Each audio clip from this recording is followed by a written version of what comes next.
So hello everyone. जैसे कि हमें पता है कि दोबारा रीनीट नहीं हो रहा है। यहाँ मैं कोई अपडेट देने नहीं आया हूँ, ये हम कल से सुन रहे हैं, न्यूज़ में सुन रहे हैं, इतनी यूट्यूब वीडियोस देख रहे हैं, इतने आर्टिकल्स पढ़ रहे हैं, हर जगह यही लिखा रहे हैं। सुप्रीम कोर्ट का फाइनल वर्डिक्ट आ चुका है, जो फाइनल डिसीजन था। अब टू बी ऑनेस्ट इस बारे में हम कुछ नहीं कर सकते हैं, क्योंकि best we can do is go to supreme court, जो कि हाईएस्ट अथॉरिटी है इन इंडिया, जो कि ऑलरेडी हो चुका है। उन्होंने इतने 1.5 महीना हियरिंग भी चली है, इतने सारे टाइम से सब उम्मीद लगा के भी बैठे थे। काफ़ी ज़्यादा बीच में ऐसी न्यूज़ भी आ रही थी कि हाँ सुप्रीम कोर्ट का डिसीजन लग रहा है कि रीनीट की तरफ ही जा रहा है, बट अगेन लगने से कुछ भी नहीं होता है। जब तक आपका रिजल्ट फाइनली आ नहीं जाता, जो फाइनल वर्डिक्ट नहीं आ जाता, तब तक कुछ भी कोई भी नहीं बता सकता था। अब फाइनल वर्डिक्ट आ चुका, चाहे आपको जो भी लग रहा हो या ना लगता हो, अब जो फाइनल वर्डिक्ट है आपको उसी के हिसाब से ही चलना पड़ेगा। और अगेन अपडेट देने नहीं आया हूँ, क्योंकि ये आपको पता ही होगा, मैं यहाँ आपको सिर्फ एक दिलासा या फिर शांत करने या एक टाइप से मैं अगर किसी भी तरीके से आपको हेल्प कर सकता हूँ इस बात को भुलाने में या आगे के मूव ऑन करने में, उसके लिए वीडियो बना रहा हूँ। अगर आपको लगता है कि इस वीडियो से आपको कुछ फ़ायदा होगा तो आप देखो, बेशक आपको नहीं देखना, आप अभी जाके जा सकते हो इस वीडियो को छोड़ के, कोई प्रॉब्लम नहीं है। यार देखो, आपको मैं कुछ फैक्ट बताता हूँ। जो बात चली, थोड़ा हम लॉजिकल ये सोचने की कोशिश करेंगे, इमोशनल थोड़ा कम होना पड़ेगा, और सबसे बड़ी बात लेट गो करना पड़ेगा, लेट इट गो। क्यों, मैं आपको बताता हूँ। सो पहले थोड़ा बहुत फैक्ट पे आ जाते हैं, हालांकि उससे अब कुछ अफेक्ट नहीं हो सकता, वो सिर्फ हम एक अपने आप को दिलासा देने के लिए न कर सकते बात। सो जो सीबीआई की जांच हुई है उसमें ये पता चला है कि पटना और हज़ारीबाग में 155 स्टूडेंट्स के अराउंड हैं जिनको पेपर लीक हुआ है। पेपर लीक हुआ है, जो कि पहले एनटीए अपोज कर रहा था कि पेपर लीक नहीं हुआ है, बट पेपर लीक हुआ है, ठीक है।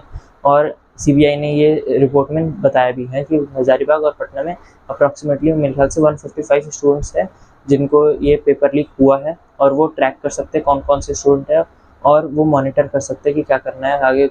मतलब मे बी पेपर उनका जो रिज़ल्ट है वो कैंसिल करें, या जो भी वो आगे डिसीजन लेंगे वो अलग है, बट बेसिकली ये ज़्यादा बड़ा नहीं हुआ है पेपर लीक उनके हिसाब से। आईआईटी मद्रास को इसमें इन्वॉल्व करा गया था कि आप डेटा एनालिसिस करके बताओ कि क्या एक्चुअली हुआ है, कितना वाइडली ये स्प्रेड हुआ है।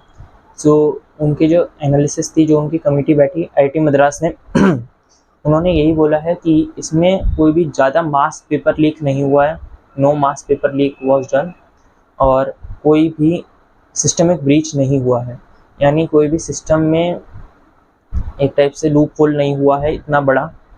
थोड़ा बहुत पेपर लीक हुआ है जो कि ट्रैकेबल है, कोई इतना नहीं हुआ कि हज़ारों या लाखों स्टूडेंट्स के पास गया हो ये पेपर, जो कि हम सुनने में तो आ रहे थे कि टेलीग्राम में फैला है और ये सब हुआ है। अब क्या उनकी वर्डिक्ट, क्या पूरा फैसला हुआ वो तो आप सुन सकते हो। वैसे मेरे ख्याल से यूट्यूब पे एक है चैनल जो लाइव सारा वो चला रहा था इतने दिनों से, तो अगर आपको जानना है वो देख लो, बट आई प्रेफर वो मत देखो, क्योंकि मैं ये नहीं कह रहा कि वो दूसरे यूट्यूब, नहीं यार बिल्कुल भी नहीं, आपको देखना है आप देख लो, न्यूज़ देखते हो, यूट्यूब देखते हो, जो मर्जी देखो, आर्टिकल पढ़ो, बट मैं आपको इसलिए कह रहा हूँ क्योंकि जितना आप इस बारे में और सोचोगे ना, उतना आपको ये भुलाने में मुश्किल होगा। अब आगे क्या है कि आईआईटी मद्रास ने जब ये डेटा एनालिसिस करा और सीबीआई की जो रिपोर्ट है कि इतने कम पेपर स्टूडेंट्स तक ही पेपर लीक हुआ है, इस वजह से वो कह रहे कि दोबारा हम रीनीट नहीं करेंगे, क्योंकि 24 लाख स्टूडेंट्स का दोबारा रीनीट कराना, उसमें दोबारा सारा प्रोसीजर करना और दोबारा इतना टाइम लगेगा। सबसे मेन बात, चलो पैसा वैसा लगेगा, सारी कमेटी को दोबारा करना पड़ेगा, वो बात अलग है। सबसे मेन बात है टाइम लगेगा, उसके बाद आपको पेपर होगा, फिर उसके बाद आंसर की आएगी, प्रोविजनल फाइनल आंसर की, देन रिजल्ट आएगा, देन उसके बाद जाके आपकी काउंसलिंग शुरू होगी। तब तक फिर आपके जो बेसिकली जो आपका कॉलेज में जाओगे, एमबीबीएस वाले जो कॉलेज है, एम्स है, जो भी आप कॉलेज में जाओगे, उसमें आपका जो भी पूरा एक सिस्टम होता है कि इस टाइम से इस टाइम तक सेमेस्टर होते हैं, इस टाइम के बाद आपके जो आपको इंटर्नशिप करनी है, उसके बाद आपको हॉस्पिटल में जाके अपनी जॉब करनी है। सो वो सारा एक बैलेंस बिगड़ जाएगा, क्योंकि आप जितने ज़्यादा लेट जाओगे उतना फिर उनको कोर्स कैसे करवाएंगे, और आपको सारे जो भी कैसे करना है ये सारी चीज़ें बताने के लिए टाइम कम मिलेगा, और सारी चीज़ें होती है, बहुत ज़्यादा इफेक्ट होता है। कोरोना में भी हमें देखा कि बहुत ज़्यादा इफेक्ट हुआ क्योंकि वो डिले हो गया था। सो वो यही कह रहे कि अब डिले और मत करो, क्योंकि हमें ऐसा कोई या तो हमारे पास होता कि लाख बच्चों तक स्प्रेड हुआ है, हमारे पास कोई प्रूफ होता। ये इंडिया है, यहाँ पर प्रूफ के बेसिस पे ही होता है, यहाँ पर अजम्पशन के बेसिस पे बहुत कम चीज़ें होती हैं, स्पेशली कोर्ट में तो प्रूफ ही चलते हैं। सो प्रूफ अभी तक ऐसा कुछ नहीं है कि लाख लाख बच्चे तक या बहुत बड़ा मार्क्स लीक हुआ है। तो वो कह रहे इस बेसिस पे कि हम इतने कम स्टूडेंट्स के लिए दोबारा रीनीट करा, इतना टाइम लगेगा, इतना सारा आगे का जो भी हमारा होना है, हमारा जो भी, जैसे मैंने बताया कॉलेज में आपको, जितना भी हमारा सिस्टम पूरा सेट हुआ पड़ा है, वो चीज़ को बहुत ज़्यादा अफेक्ट करेगा और ज़्यादा फिर बाद में परेशानी होगी। सो उस वजह से मे बी मैं शायद सही से बता नहीं पा रहा इन मेडिकल टर्म्स, जो भी आपका होता है कि इस टाइम तक आपको वो चीज़ पढ़नी होती है, जो भी आपका शेड्यूल है सेमेस्टर वाइज है, जो भी है वो चीज़ अफेक्ट होगी इन लेमन टर्म्स। सो वो चीज़ वो नहीं एडजस्ट कर सकते, क्योंकि ये डॉक्टर का बात है, आपको पेशेंट ठीक करना है, पेशेंट की जान बचानी है, ठीक है। सो वो कोई ऐसी चीज़ नहीं है कि नॉन मेड या कॉमर्स वाले की हाँ थोड़ा बहुत इंजीनियर में वो 1-2 महीना और हम माइक्रोसॉफ्ट वाली कंपनी वेट कर लेगी इंजीनियर्स की। ये थोड़ा जान के बारे में बात मामला है, और ज़्यादा वो मामला है कि हाँ आपको लाइफ सेव करनी है। सो उस बारे में कोई भी रिस्क नहीं ले रहे कि ऑब्वियसली आपको टाइम लगेगा पढ़ने में, आपको फिर जॉब जब निकलेगी तो वो बाद में होगा, तो जो टाइम पीरियड बीच में होगा जिसमें पेशेंट ज़्यादा हो जाएंगे और डॉक्टर्स कम होंगे, सो वो चीज़ वो आगे तक की सोच के चल रहे हैं। इस बेसिस पे उन्होंने कहा कि दोबारा रीनीट नहीं करवाएंगे। अब काफ़ी ज़्यादा वो आर्ग्यूमेंट हुए कि अगर कल को, अभी आप ये कह रहे हो कि हमारा जो पेपर लीक हुआ है वो बहुत कम हुआ है, कल को हमारी और सीबीआई जांच होती है और कोई रिपोर्ट आती है कि हाँ ये तो स्प्रेड हुआ था, क्योंकि मैं आपको बताऊं जो ये पेपर लीक हुआ है वो फ़ोन के द्वारा ही हुआ है, फ़ोन के माध्यम से ही हुआ है, और वो फ़ोन अभी तक जब्त नहीं हुआ है, अभी तक वो उनको नहीं मिला है। सो वो ट्रैकेबल नहीं है अभी, ठीक है। तो अगर बाद में वो ये आर्गूमेंट हो रहा है कि अगर बाद में जब हमारे को वो फ़ोन मिलेगा, हम उसमें जो भी मतलब हम बेसिकली जो भी सीबीआई वगैरह है जो उसकी जांच करेगी, सो अगर वो देखते हैं कि इस फ़ोन के द्वारा बहुत ज़्यादा लेवल पे मार्क्स लीक हुआ है, पेपर लीक हुआ है, सो तब क्या होगा? तब तो ऑब्वियसली जिसके लिए हमने बैठक बुलाई थी, जितना हम आर्ग्यूमेंट तो इसी बेसिस पे कर रहे हैं ना कि पेपर लीक हुआ है, अगर हमें बाद में पता चला कि इस वर्डिक्ट के कितने 2-3 महीने बाद या आधे महीने बाद हमें पता चला कि हाँ पेपर लीक हुआ है, तब का क्या? अब जो सीजीआई है, चीफ जस्टिस ऑफ इंडिया, वो कह रही सिर्फ इस हाइपोथेसिस पे कि बाद में हमें पता चले कि ऐसा हो सकता है, उस बेसिस पे हम आपका पेपर रीनीट करें, वो हम नहीं करेंगे। अगर बाद में ऐसा हाइपोथेसिस गलत निकला कि आगे भी हमें पता चल रहा है कि पेपर फ़ोन मिल गया, सब कुछ हो गया, हमें पता चल रहा है कि ये पेपर लीक इतना लेवल पे हुआ ही नहीं, हमने बेफालतू में इतना रीनीट भी करवा दिया, सारा टाइम भी इन्वेस्ट कर, सारी जो भी प्रोसीजर है वो दोबारा करी, तो वो एक उनको एफिशिएंट नहीं लगा करना, उनको सही नहीं लगा करना। सो उन्होंने यही फैसला निकाला कि रीनीट नहीं होगा। अब और इसमें डिटेल में जाना कोई फ़ायदा है नहीं, जो ब्रॉडर लेवल पे था वो मैं आपको बताना चाहता हूँ, क्योंकि जितना हम डिग डाउन करेंगे, जितना हम डीप डाउन इस बारे में जाएंगे, उतना ज़्यादा हम अपनी जख्म को खरोच रहे हैं, बेसिकली जख्म पे नमक छिड़क रहे हैं हम, जितना ज़्यादा हम ये कर रहे हैं उतना ज़्यादा हमें अंदर चुभेगा और उतना ज़्यादा हमें ज़्यादा परेशानी होगी इसको लेट गो करने में, इसको भुलाने में। सो ये बात है। और जो एक चीज़ वो भी बता देता हूँ, जो आपका कंट्रोवर्शियल क्वेश्चन था एटम के ऊपर, मैंने भी देखा आज। सो बेसिकली काफ़ी लोग यही कह रहे थे कि दोनों ऑप्शन सही है, क्योंकि ओल्ड एनसीईआरटी की तरफ से जितना हमने भी जब अपने टाइम पे पढ़ा था ओल्ड एनसीईआरटी पे, कि हाँ दोनों ऑप्शन सही लग रहे थे। और जो न्यू एनसीईआरटी अभी आई है लेटेस्टली, उसमें यही है कि जो सेकंड वाला स्टेटमेंट है वो गलत है। क्यों? क्योंकि ईच एटम नहीं होना चाहिए, मोस्ट एटम होना चाहिए। अगर ईच एटम के बारे में करोगे तो फॉल्स होगा, अगर मोस्ट एटम आप करोगे तो वो ट्रू होगा। बहुत ज़्यादा छोटी सी बारीकी सी चीज़ है जो आपको जेईई नीट में ये बहुत ध्यान देनी होती है। और न्यू स्टूडेंट्स मतलब एनसीईआरटी पे यही था कि हाँ मोस्टली के बेसिस पे है, most of the atoms stable होंगे, सारे एटम उस स्टेट में स्टेबल नहीं होंगे, जो भी क्वेश्चन था। सो बात यही चली कि आईआईटी दिल्ली को ये सौंपा गया था, 3-4 हायर लेवल के फिजिसिस्ट और जो उनके प्रोफेसर्स हैं उनकी कमेटी बैठी थी इस क्वेश्चन को सॉल्व करने के लिए कि क्या इसका सही जवाब होना चाहिए। उन्होंने सारे अपने जो भी रिपोर्ट थी, जो भी उनका रिसर्च वगैरह कर रही थी, जो भी उनका डिसीजन यही आया कि आपका सिर्फ एक ही स्टेटमेंट गलत सही है, जो कि फर्स्ट वाला था, सेकंड स्टेटमेंट गलत है। यानी जो ऑप्शन आपका सही होगा वो यही है कि statement 1 is true, statement 2 is false. So जो साढ़े चार लाख स्टूडेंट ने 4-4.5 लाख स्टूडेंट ने जो दोनों ऑप्शन मार्क करे हो कि दोनों सही हैं, उनका नुकसान हो चुका है। -5 अब वो आपके होंगे, ठीक है। सो आप जो भी कर रहे थे उसमें से -5 अपने काट लीजिए ऑब्वियसली, क्योंकि आपने गलत करा है, ये इसको अब गलत ही माना जाएगा। आपका जो सही ऑप्शन है वो यही कंसीडर होगा कि आपका statement 1 is true, statement 2 is false. So जो हमारे 61 स्टूडेंट्स आए थे एआई ईयर 1, वो अब कम हो के उसमें से 44 स्टूडेंट्स ऐसे थे जिनको ये क्वेश्चन में उन्होंने वो वाला ऑप्शन मार्क करा है कि दोनों स्टेटमेंट सही है। तो यानी 44 स्टूडेंट्स एआई ईयर 1 से अब हट चुके हैं, जो भी है यार। बट ये इतना आपको तब तक अफेक्ट नहीं करता जब तक आपने ये क्वेश्चन का वो वाला ऑप्शन मार्क नहीं करा। अगर आपने वो ऑप्शन मार्क करा है तो तब भी आपको ये अफेक्ट पड़ता है कि आपके 5 मार्क्स कम हो रहे हैं। एआई ईयर 1 कम हो रही है नहीं हो रही, उससे आपको लेना देना है ही नहीं। आपको ये मतलब है कि आपके 5 मार्क्स कम हो रहे हैं या नहीं। अगर हो रहे हैं तो वो और ज़्यादा प्रॉब्लम वाली बात है कि रीनीट भी नहीं हो रहा, 5 मार्क्स भी कम हो रहे हैं। सो देखो, मैं आपके दुख और जो भी आपका अभी परेशानी चल रही है उस लेवल को समझ नहीं सकता, कोई भी नहीं समझ सकता। बस जो एक्सपीरियंस कर रहा है वो स्टूडेंट समझ सकता है। कोई भी स्टूडेंट, कोई भी टीचर, कोई भी यूट्यूबर, कोई भी ऐसे इंफॉर्मेशन देने वाले लॉयर या फिर कोई न्यूज़ रिपोर्टर, कोई भी आपकी सिचुएशन अभी नहीं समझ सकते।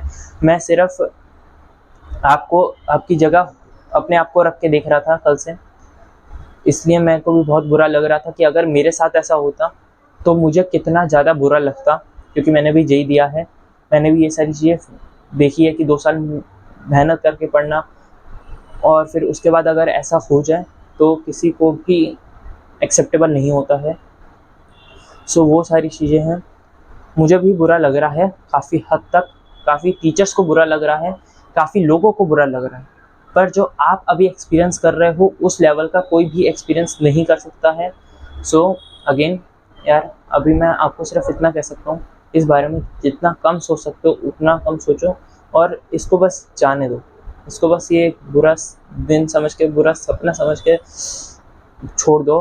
क्योंकि मैं आपको बताता हूँ यार, अभी आप सिर्फ एक पेपर हो, हमने बहुत कोट सुने हैं, 1 paper can't decide your future, late it गो, सब कुछ है। पर ये जो पॉसिबल मतलब प्रैक्टिकली करना बहुत मुश्किल है। बोलने में आसान होता है, मेरा भी सिर्फ मैं बोल रहा हूँ, लेट इट गो करना बोलने में बहुत आसान है। मेरा क्या है, अभी हमारा यूट्यूबर्स का या फिर जो टीचर है, न्यूज़ रिपोर्टर है, लॉयर है, ये सब 10 दिन में भूल जाएंगे यार, किसी को फ़र्क नहीं पड़ेगा। जो हम हैं, हम बाकी जो मेरे को जेईई नीट का अपनी न्यू जो वीडियोस बनानी है, वो अपडेट्स देनी है, वो मैं बनाता रहूँगा। मेरी कॉलेज लाइफ चल रही है, मैं उसमें अपना लग जाऊँगा। जो टीचर्स हैं वो अगले जो बैच नीट 2025 वाले हैं उनके लिए पढ़ाना शुरू कर देंगे। जो न्यूज़ रिपोर्टर हैं उनको तो अलग ही रोज़ का रोज़ इतनी न्यूज़ आती है, उनको अपना काम करना है। लॉयर के पास अलग काम होता है, सब अपनी अपनी लाइफ में लग जाएंगे। 10 दिन बाद किसी को कुछ नहीं याद रहेगा क्या होगा। सिर्फ याद रहेगा तो आपको रहेगा, ज़िंदगी भर याद रहेगा, ये मैं बता रहा हूँ। पर आपको अभी इसको भुलाना पड़ेगा, इसको बुरा सपना समझ के छोड़ दो, क्योंकि जब तक आप इसको याद रखोगे उतना ज़्यादा आपके वूंड जो भी जख्म हैं वो उतने ही हरे रहेंगे। बेसिकली इसको बस बार बार ये बोल रहा हूँ, छोड़ दो छोड़ दो छोड़ दो, इतना मत सोचो यार। अब it is a phase of life, it is a part of life, आपको लेट गो करनी पड़ती है बहुत चीज़ें। अभी तो ये एक पेपर है, अभी आपको आगे आने वाली कितनी ज़्यादा सफरिंग्स है, जितनी लाइफ में कितनी ज़्यादा परेशानियाँ होती है वो आपको देखनी है। अभी तो मैंने भी नहीं देखी यार, मैं भी जितना मुझे थोड़ा बहुत समझ आ रहा है अपने एक्सपीरियंस से, मैंने जो बाकी चीज़ें देखी है अपनी लाइफ में, बाकियों की लाइफ में, सो यार बहुत ज़्यादा पेनफुल होती है लाइफ। आपको आगे बहुत ज़्यादा ऐसी चीज़ें आने वाली है जो एक्सेप्ट करना बहुत मुश्किल होगा। ये सिर्फ एक पेपर था, आप अभी सोच के चलोगे। देखो मैं आपको भी बताता हूँ, आप अभी सोच रहे हो कि हाँ बहुत परेशानी हुई है, बहुत कुछ हुआ है। 1 महीने बाद, 2 महीने बाद धीरे धीरे आप भी अपना सोचना कम करोगे। मे बी आप ड्रॉप लो या अभी जो आपको रिजल्ट मिला उसके बेसिस पे आप अपना कॉलेज डिसाइड करो, वो फिर आप अपने कॉलेज लाइफ में चले जाओ। कॉलेज लाइफ में जाने के बाद इसको भुलाना काफ़ी आसान हो जाएगा, क्योंकि उसमें फ़न होता है, काफ़ी चीज़ें होती है। सो ये चीज़ ऑटोमेटिकली दिमाग से हटने लग जाएगी, बैक ऑफ द माइंड आपके जीवन भर रहेगी। बट 1 साल बाद, 2 साल बाद क्या आप ये सोचते रहोगे? नहीं, आप भी धीरे धीरे ये समझोगे कि हाँ इसको लेट गो ही करना पड़ेगा, क्योंकि हम और कुछ नहीं कर सकते यार। अगर हाई कोर्ट में जाता कोई लोअर कोर्ट में जाता तब हम सोच सकते कि हाँ सुप्रीम कोर्ट करते हैं और ज़्यादा करते हैं। ये मैक्सिमम टू मैक्सिमम जिस लेवल तक जा सकता था उस लेवल पे जा चुका है ऑलरेडी। हम उसमें अब और कुछ भी नहीं कर सकते। ये इंडिया है, आपको जो लॉ के हिसाब से ही चलना पड़ेगा। जैसे आपका ऑनरेबल सुप्रीम कोर्ट डिसीजन लेता है आपको उस बेसिस पे ही चलना पड़ेगा, और वो गलत भी नहीं है। वो इतने एक्सपीरियंस्ड है, इतने एक्सपर्ट है, उन्होंने जो फैसला लिया है कुछ सोच समझ के ही लिया होगा, कुछ सही ही करा होगा। ठीक है, अभी आपको वो चीज़ सही नहीं लग रही है, मे बी आपको बाद में सही लगे, मे बी बाद में सही ना लगे, बट जो आपको वो बता रहे हैं, जिस हिसाब से वो कह रहे हो उस हिसाब से ही चलना होगा। That is the thing. और अगेन लेट गो करो, क्योंकि अभी आपको मैं बताऊँ, अभी बहुत ज़्यादा चीज़ें लाइफ में देखनी रह रही है। अभी जब आप 10 साल बाद सोचोगे तब आपको इतना नहीं लगेगा कि हाँ चलो, बुरा लगेगा कि हमारे साथ ऐसा हुआ, बट आप तब छोड़ दोगे।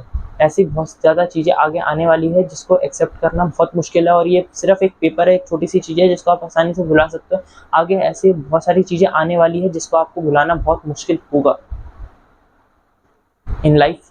ये मैं बात नहीं करना चाहता कि क्या क्या चीज़ें वो होती हैं, आपको भी पता होगा, नहीं पता तो आप सबकी लाइफ में होते हैं ऐसे पेनफुल मोमेंट्स जिसको भुलाना बहुत मुश्किल होता है, एक्सेप्ट करना बहुत मुश्किल होता है, लेट गो करना बहुत ज़्यादा ही मुश्किल होता है, but it is a part of life. आपको ये समझना पड़ेगा कि आपको लेट गो ही करना पड़ेगा। बार बार एक चीज़ बोल रहा हूँ क्योंकि वो ही एक चीज़ है जो हमें करनी है, और कुछ अब नहीं कर सकते।